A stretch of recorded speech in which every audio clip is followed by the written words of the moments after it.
Moi, je suis née d'une famille où ma mère était chrétienne et mon père était pratiquant de vaudou. Grâce à ma mère, j'allais à l'église. À l'âge de 19 ans, j'ai juste arrêté d'aller à l'église. Tout allait bien, je pensais. Mon objectif à l'époque, c'était la réussite du monde. Quoi, tout allait bien. Jusqu'au jour où tout a basculé. En moins de 6 mois, j'ai perdu mon entreprise. Je me suis séparée du père de ma fille. Je n'avais plus d'endroit où habiter. En plus de ça, ma mère a été diagnostiquée schizophrénique paranoïaque et elle était à ma charge. J'étais toute seule dans un trou noir. Je ne savais pas vers qui me tourner, à qui parler.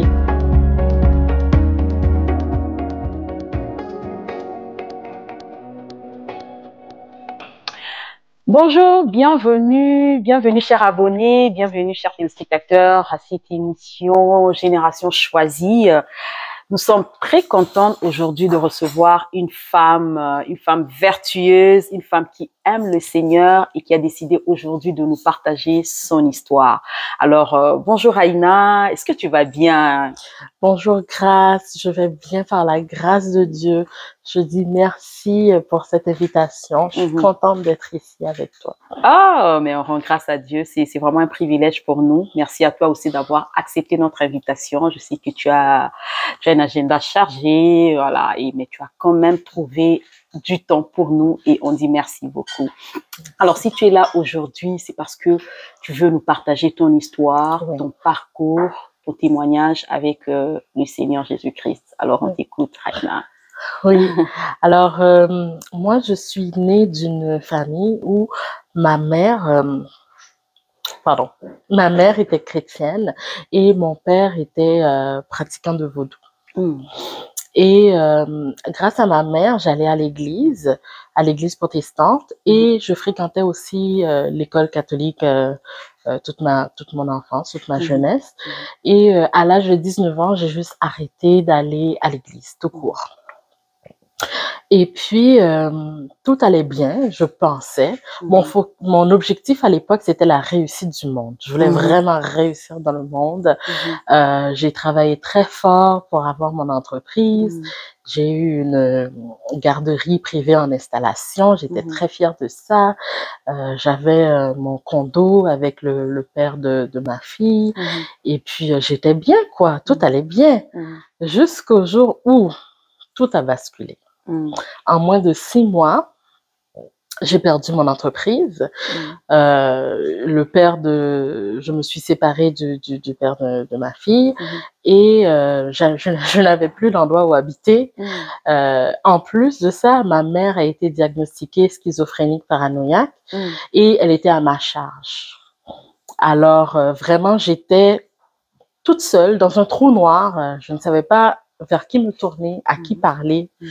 Vraiment dans un trou noir. Et c'est sûr qu'avec le recul, je peux voir que l'ennemi voulait vraiment me décourager. Et je vois aussi que la main de Dieu était quand même là, même si je ne le connaissais pas. Il me cherchait déjà à ce moment, même quand moi, je ne le cherchais pas. Parce que il a guidé mes pas vers Guillaume. Guillaume qui est aujourd'hui mon mari. Oh, gloire à Dieu, gloire à Dieu. Il a guidé mes pas vers Guillaume. Puis quand on s'est rencontrés, c'était juste une évidence pour nous deux que on était faits l'un pour l'autre. C'était une évidence pour moi que c'était le mari de ma destinée. Et vraiment, Dieu a bien fait les choses parce que c'était comme une lumière dans ma vie à ce moment-là. Et malgré toutes les situations que je vivais, normalement, il devrait prendre ses jambes à ses coups, mais il était là, il voulait m'aider, il me supportait. Ma mère qui est décédée maintenant, l'a connue, l'aimait beaucoup. Ma fille, c'était juste Guillaume, quoi. Et puis, par la grâce de Dieu, on s'est mariés 1 an et demi plus tard. Et puis, pour moi, je me suis dit, mais tout va bien maintenant dans ma vie.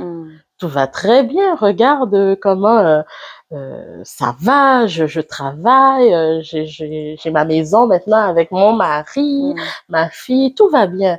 Puis au printemps 2023, j'ai commencé à vivre des choses bizarres, des choses spirituelles bizarres.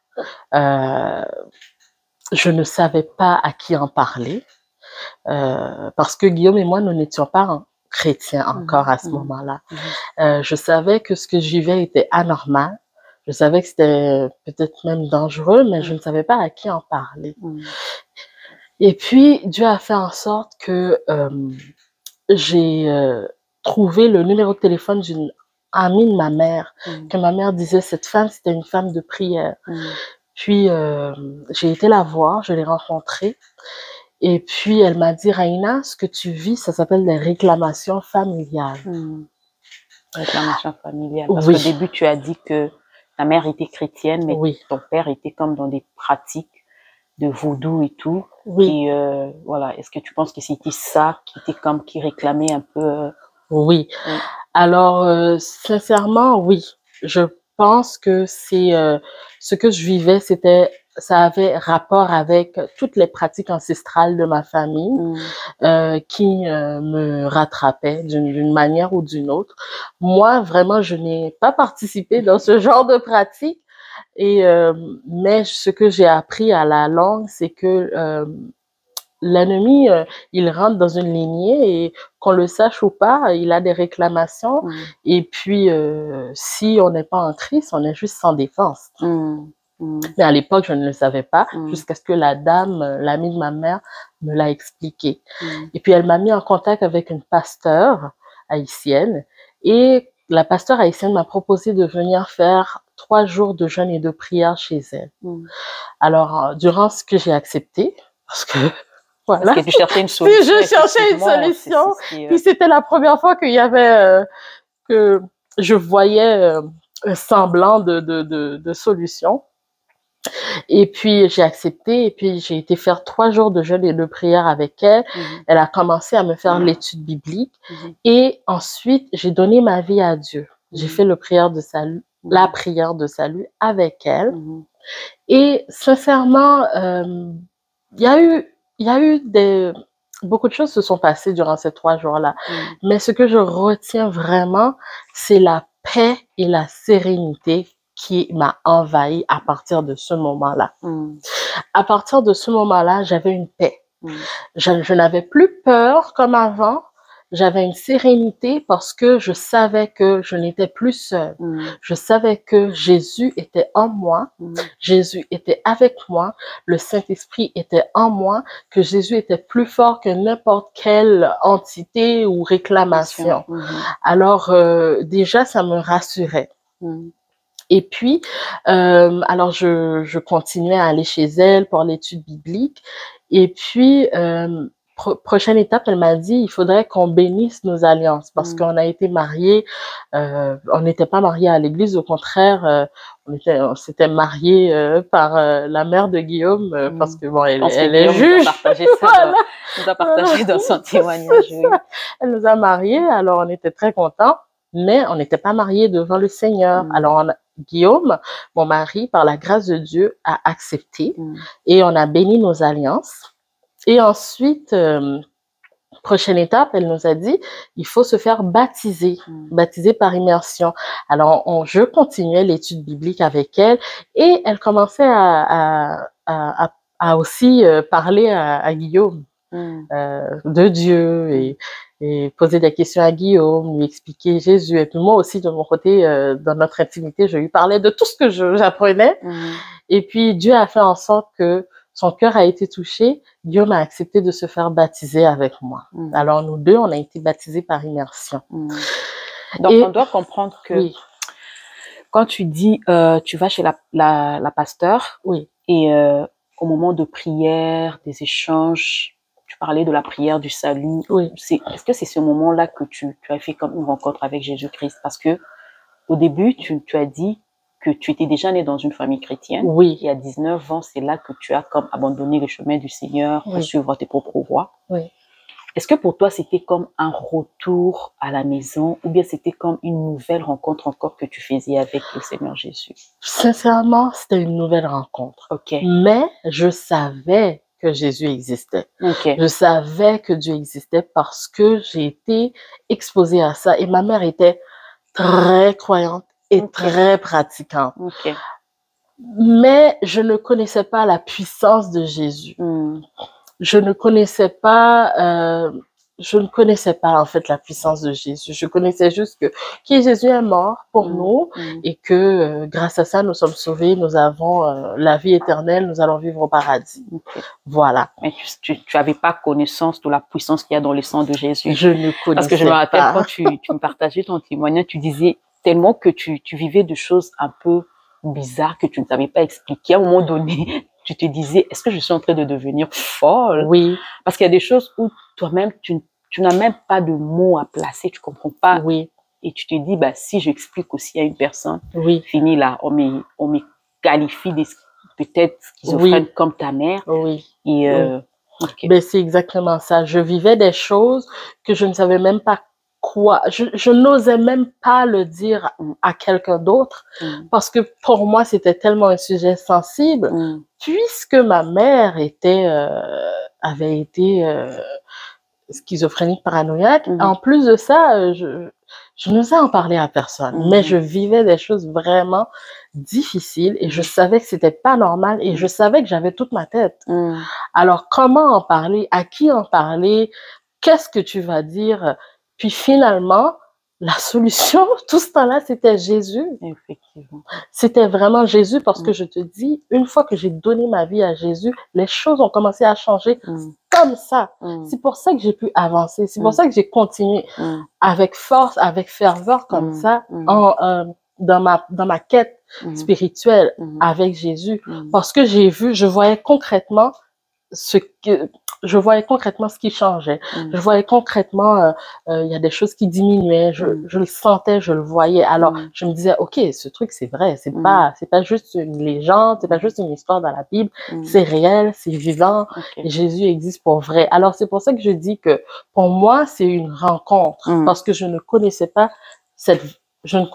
Jésus. Je connaissais pas cette version de Jésus.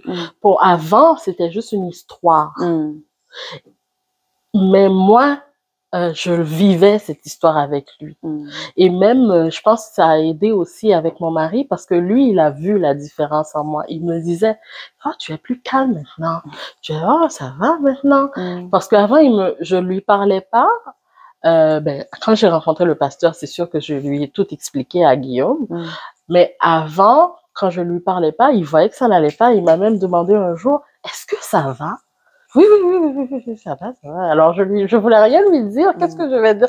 On vient de se marier. Qu'est-ce que je vais te dire? On vient de se marier et puis les affaires réclamations, quoi que ce soit. Je comprends rien de tout ça. Je ne savais même pas moi-même comment expliquer ces choses-là. Tu vois?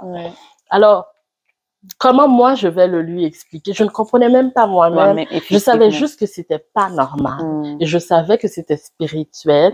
Et je savais que quand la pasteur m'a parlé, ça a parlé à mon esprit. C'est pour moi ce qu'elle me disait, ça faisait du sens, c'était logique. Puis j'ai suivi tout ce qu'elle a dit et à chaque étape, je voyais vraiment une délivrance. Au début, c'était minime. Jusqu'à ce que maintenant, je suis complètement libre. Oh, gloire à Dieu, gloire à Dieu. Alors, comment c'est arrivé? Oui. Comment c'est arrivé? Comment tu es sortie dans ces situations? Oui. Alors là, on s'est fait baptiser par immersion. Et quand on s'est fait baptiser par immersion, tout de suite, on s'est fait baptiser le 24 juillet 2023. Tout de suite, ce jour-là, à partir de ce jour-là, jusqu'à mi-octobre, je sentais une pluie sur moi. Constante. Je me réveillais le matin, il y avait la pluie sur moi. J'allais dormir le soir, il y avait la pluie sur moi. Mais tu le voyais pas. Je regardais en haut. OK, il y a rien. Il y a rien. Qu'est-ce qui se passe? C'est quoi cette affaire? Pourquoi il y a des gouttes? Je regardais ma peau, il n'y a pas de gouttes, mais je sens des gouttes de pluie sur moi. Partout où j'allais. Que je sois dans la maison, que je sois à l'extérieur, que je suis... Partout. Je suis en train de te parler, je rigole avec toi et puis pluie sur moi. Mais je le disais à personne, je l'ai dit à Guillaume finalement. Je sens une pluie sur moi, je sais pas qu'est-ce que ça veut dire. Là, j'ai été googler pour voir qu'est-ce que ça veut dire, une pluie sur soi. Je trouvais des réponses bizarres. J'ai juste arrêté de chercher. Puis finalement, j'ai trouvé la réponse. C'est dans Ézéchiel 36, verset 25, qui dit « Je répandrai sur vous une eau pure vous serez purifiés et je vous purifierai de vos souillures et de vos idoles. C'était ça que Dieu faisait en moi. Pendant 4 mois, Dieu m'a littéralement purifié. Alors, de tout ce qui se passait, de toutes les réclamations ou de tous les trucs ancestraux, je sais pas quoi, mais Dieu a trouvé nécessaire de me purifier pendant 4 mois. Et vraiment, ça, quand j'ai compris ça, ça m'a aussi aidé parce que je voyais concrètement, OK, il y a quelque chose qui se passe. Jésus est réel. C'est tous ces petits détails-là qui me faisaient voir que, OK, ce que je fais, ça marche. Je le sens concrètement qu'il y a une différence dans ma vie. Tu vois? Effectivement. Oui. Et donc là, le Seigneur commence à faire ce travail dans ma purification. Oui. Okay. Et là, je continue d'aller chez la pasteure haïtienne pour suivre les études bibliques. Vraiment, là, c'était ma bouée. Oui, je m'accrochais. Oui, Guillaume me déposait et puis j'allais faire mes journées avec ma Bible. On priait, je lisais la Bible, on parlait de Dieu. J'étais tout le temps chez elle. Et puis... un jour, sa fille, qui fréquente ICC Montréal, sa fille vient me voir et me dit « Ah, Raina, j'aimerais t'inviter à une retraite de jeunes. » Là, je me suis dit, je lui ai dit « Comment ça, jeune? Tu me vois, j'ai pas le temps, là. Tu vois tout ce que je vis, là. Tu m'invites dans une retraite de jeunes. » Et puis, au final, j'ai réfléchi, je me suis dit « Ben, 3 jours de prière. » C'est ça que j'ai besoin. Ce sera un milieu où il y a la prière. Si les jeunes sont en train de jouer, moi, je serai devant le pasteur, en train de prier avec le pasteur. Oui. Alors là, j'ai été. Mon Dieu. Wow. Les jeunes que j'ai vus là-bas étaient embrasés pour Dieu. Il y avait la présence palpable de Dieu dans la salle. Les gens parlaient en langue. C'était wow. C'était wow. Et même là, quand je dis, pour moi, tout a été tangible. Même là, je voyais des choses tangibles qui se défaisaient dans ma vie. Et puis, là, j'ai décidé de rencontrer le pasteur Peggy, Peggy Eman, parce que c'est elle qui était l'invitée. Puis, je lui ai expliqué ma situation. Là, j'ai tout déballé, tout, parce que j'ai dit, là, c'est une autre pasteur. C'est le moment, parce qu'elle parlait, dans ma quête de, il faut que je sois délivrée de ça, complètement. Et là, des choses qu'elle parlait, elle faisait des témoignages de ce qu'elle a vécu, de ce qu'elle a fait. Et c'est des choses que je vivais. Là, je me suis dit, elle va savoir qu'est-ce que je dois faire. Puis j'ai été la voir et sans aucune gêne, parce que là, puisqu'elle disait comment elle a aidé des gens, puis dans ce témoignage, je me voyais, je me suis dit, OK, je vais lui parler. J'ai tout dit, tout ce que je vivais. Et puis elle m'a dit, est-ce que tu as fait PCNC? Puis je lui ai dit non, je sais pas c'est quoi. Il dit, est-ce que tu as ICC? J'ai dit non, je vais à une autre équipe. C'est le parcours de croissance de la nouvelle création. Mais à l'époque, je ne savais pas parce que je n'allais pas à ICC. Ouais, okay. J'avais été invitée juste pour une retraite. Ah, d'accord. Alors, je ne connaissais pas. Mais elle présumait que je connaissais puisque j'étais là. Elle me dit, est-ce que tu as fait PCNC? J'ai dit non, je sais pas c'est quoi. C'est là qu'elle m'a demandé, est-ce que tu vas à ICC? J'ai dit non, je vais à une autre église plus proche de chez moi. Puis elle me dit, ah, mais tu sais, ce que tu vis, c'est parce que tu ne connais pas ton identité en Christ. Elle dit, le jour que tu vas connaître ton identité en Christ, tout ça, ça va s'arrêter. Elle dit, c'est juste de l'intimidation pour te décourager, pour te fatiguer. Elle dit, ça va s'arrêter. Là, ça m'a un peu... Je me suis dit, mon identité en Christ, PCNC. J'étais OK. Mais jusqu'à présent, dans ma tête, moi, je vais à l'église proche de chez moi. Là, ce trajet, OK. Mais là, finalement, après la retraite, mais j'ai quand même retenu ce qu'elle m'avait dit. Je me suis dit, si une femme comme elle, ce qu'elle me parle, c'est l'identité, il faut que je connaisse mon identité en Christ. Puis, le dimanche, Guillaume était supposé venir me chercher au stationnement de ICC Montréal. Mais le Saint-Esprit a mis dans mon cœur, faisons le culte ici puisque nous sommes déjà là. Dans tous les cas, nous serons en retard pour aller faire le culte à l'église qu'on fréquentait. Et puis, Guillaume a accepté. Quand Guillaume a accepté, on a fait un premier culte. Puis, vraiment, là, quand je suis rentrée, il y avait... C'est comme... Moi, c'est ce que je regardais vraiment, c'est ma paix. Quand je disais je vais pas aller dans les détails, mais moi, ce que je recherchais, c'est ma paix. So, concrètement, je pouvais savoir s'il y avait Dieu quelque part ou pas, par rapport à la paix que je ressentais. Alors, quand je suis rentrée dans l'église, j'avais la paix. J'ai dit, il y a Dieu ici. OK. On a fait le culte. Ensuite, on est revenu une deuxième fois.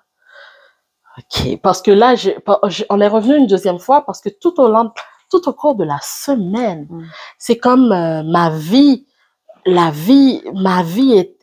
tout était en paix. Parce que des fois, j'avais la paix pour quelques heures ou quelques jours.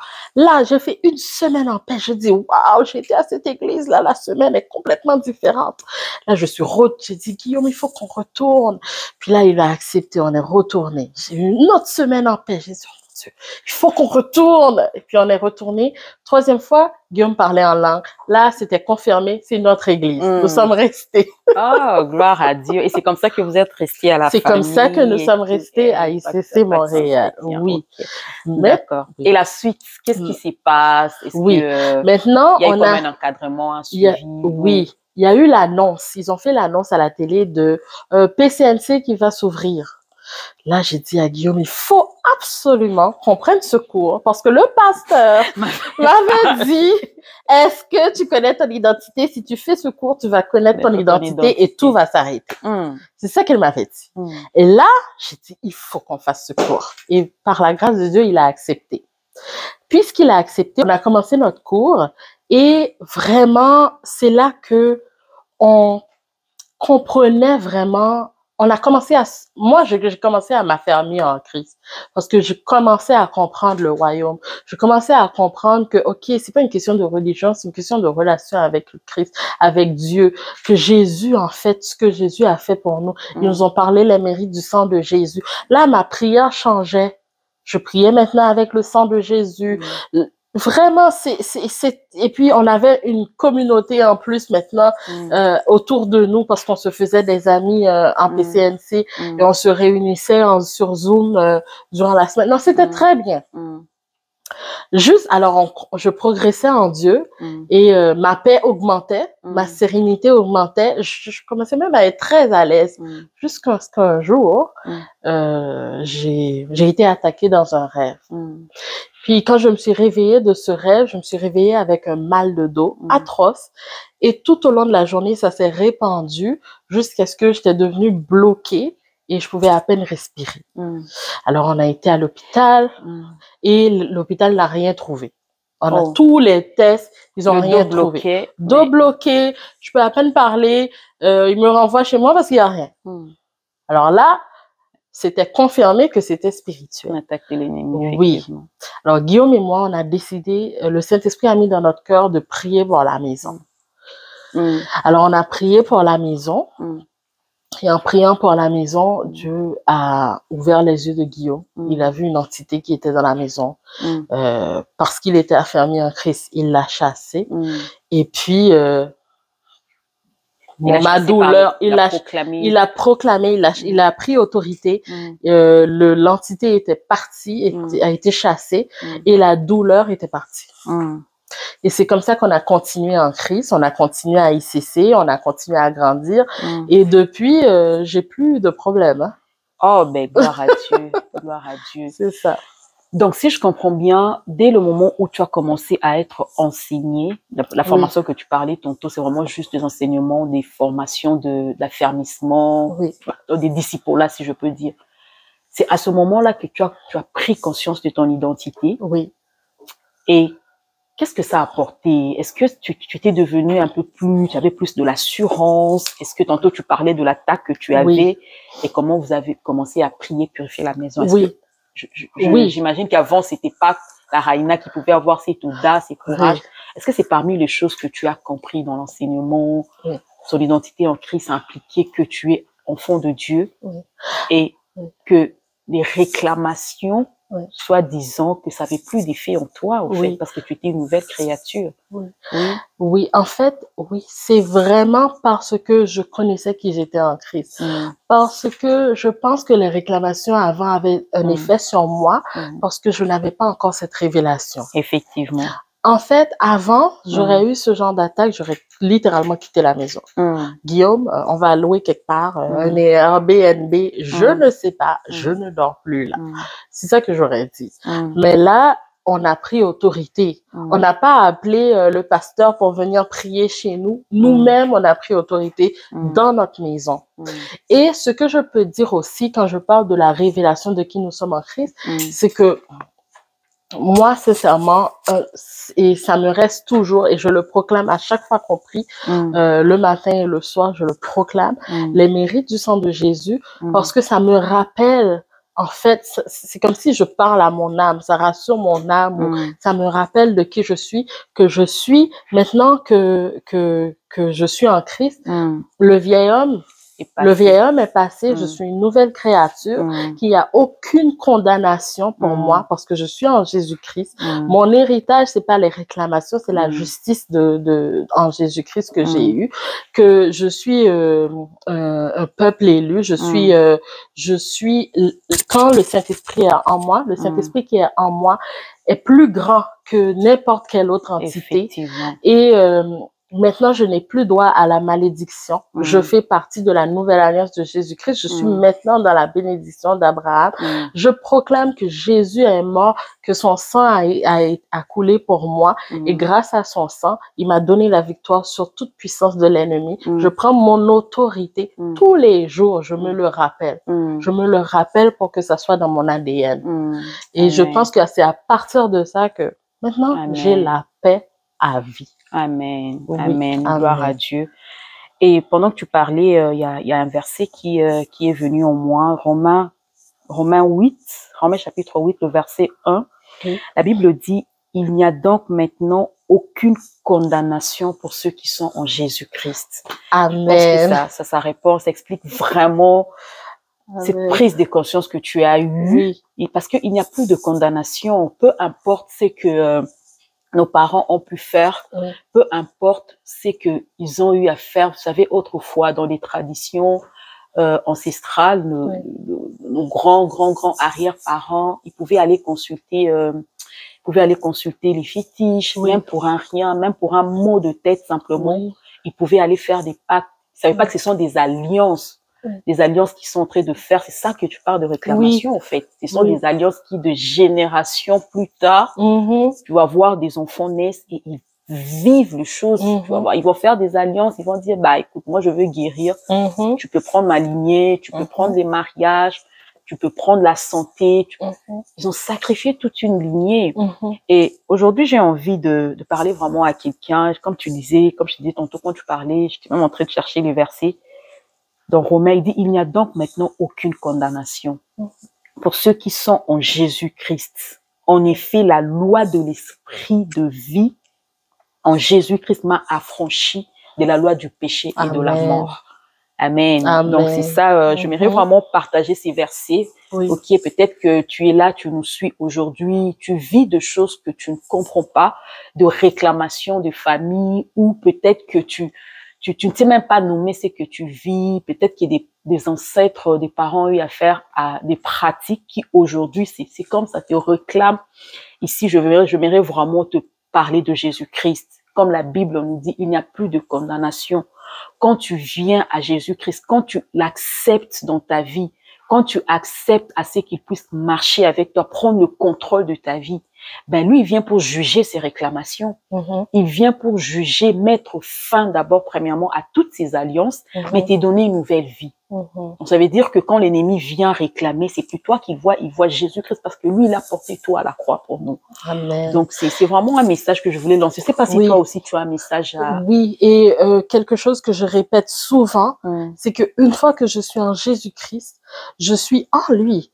Et je suis assis dans les lieux célestes avec lui. Je suis au-dessus de toute entité. Amen. Colossiens 3. Oh oui, oui, oui, je suis Ma au-dessus. vie est cachée Ah oui, je avec suis Christ en Dieu. Amen. Je le répète souvent. Amen. Et je me souviens avant, que la paix complète soit là, il y avait des petits trucs. Et puis à chaque fois, je disais, arrête-moi ça. Je sais pas que c'est. Tu pars parce que là, moi, je suis plus cette créature que tu pouvais venir intimider. Moi, je suis enfant de Dieu. Je suis en Christ. Je suis au-dessus de toi. Tu t'en vas. Amen. Oui. Et vraiment, je vous dis sincèrement, quand vous avez cette révélation de votre identité en Christ, c'est fini les réclamations. Amen. Voilà. Vraiment, nous sommes arrivés à terme de cette émission. Je sais pas, Raina, si tu avais quelque chose à dire, un mot de la fin avant que nous puissions clôturer. Un mot de la fin, je vais seulement dire que si vous vivez des choses spirituelles que vous n'osez pas parler à personne, donnez votre vie à Jésus, tournez vers Jésus. Il a la réponse à tout. Il est la réponse de toutes les situations dont on vit. Il est au-dessus de toute entité, de tout obstacle, de tout ce qui peut venir nous réclamer. Jésus est la réponse. Juste se donner entièrement à nous et puis aller quelque part où on parle de Jésus, on parle de la parole et pour que la parole fasse un renouvellement d'intelligence. Amen. Vraiment, merci beaucoup. Tantôt, tu parlais de donner sa vie à Jésus-Christ. Peut-être qu'en des termes comme ça, quelqu'un ne comprend pas. Alors, ce que Raina veut simplement dire, c'est que donner sa vie à Christ, c'est simplement ouvrir son cœur. Ouvrir son cœur à Jésus-Christ. Écoute, dis-toi, tu te dis, peut-être que je connais pas, peut-être que je comprends pas, mais j'aimerais simplement te connaître. C'est vraiment juste là où tu es, faire juste une prière. Seigneur Jésus-Christ, regarde mes défis, regarde mes challenges, regarde à quoi je suis en train de passer et viens dans ma vie. Viens m'aider à sortir dans ce à quoi je suis. Viens me remplir de ta paix. Viens me remplir de ta joie pour que je sois moi aussi capable de vivre en une nouveauté de vie, mais surtout de vivre victorieux. Et ça, cette prière, tu peux le faire partout où tu es, partout où tu nous reçois, partout où tu vas recevoir ce message. Ça ne demande pas un cadre ou quoi que ce soit, parce que Dieu, lui, il est partout. Oui. Il est partout. Une fois que tu pries, tu lui demandes de venir dans ta vie, il va entrer effectivement en toi au travers de son esprit et il va juger toutes ces réclamations pour que finalement tu vives ta liberté en Christ. Oui. Amen. Vraiment, merci beaucoup, Raina. Merci. Vraiment, que le Seigneur te bénisse pour ces temps d'échange. Et merci à vous aussi, nos abonnés, nos spectateurs, ou tous qui prenaient le temps vraiment de vous arrêter, de pouvoir suivre cette émission. Surtout, n'hésitez pas de le partager pour que d'autres personnes aussi soient bénies et délaquées. À très prochainement, que le Seigneur vous bénisse.